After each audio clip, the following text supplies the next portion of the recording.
Свет, привет!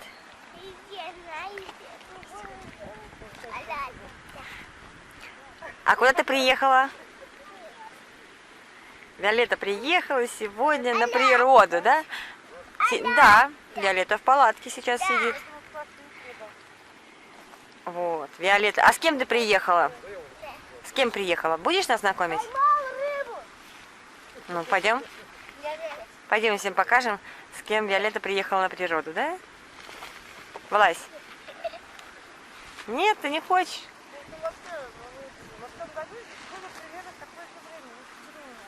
А кто это у тебя? А, Виолет?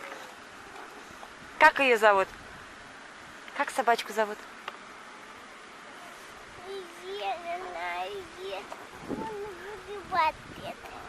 Да, мы сейчас будем жарить шаршевые на природе, да?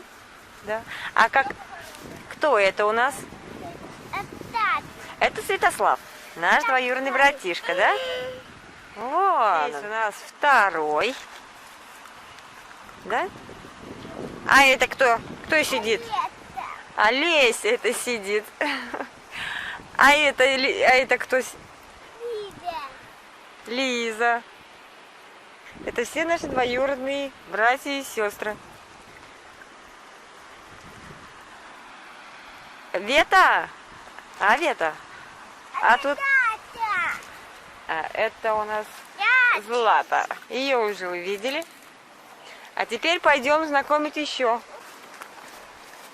Сегодня у нас солнце светит, хорошая погода. Вот мы решили все вместе выехать на природу, да? Ты уже прощаешься? Да? Мы же только поехали, ты уже прощаешься. Вон, Лешка наш уже хлеб пожарил, а хлеб превратился в угли. Да, Леш? Ну, он что, он полезный. Виолетта у нас тут жует что-то интересное. Нет, она не сама жует, она у нас кормит Святослава. Виолетта ловит рыбу. Поймала, Вет? Нет, не поймала еще? Далеко закинула? Ну, понятно. Ну, ладно, лови. Домой. Виолет, ну что, домой едем? Травы не хватает. Едем домой? Нет, Вета, мы уже едем домой, уже времени много. Будем говорить всем пока? Пока-пока-пока!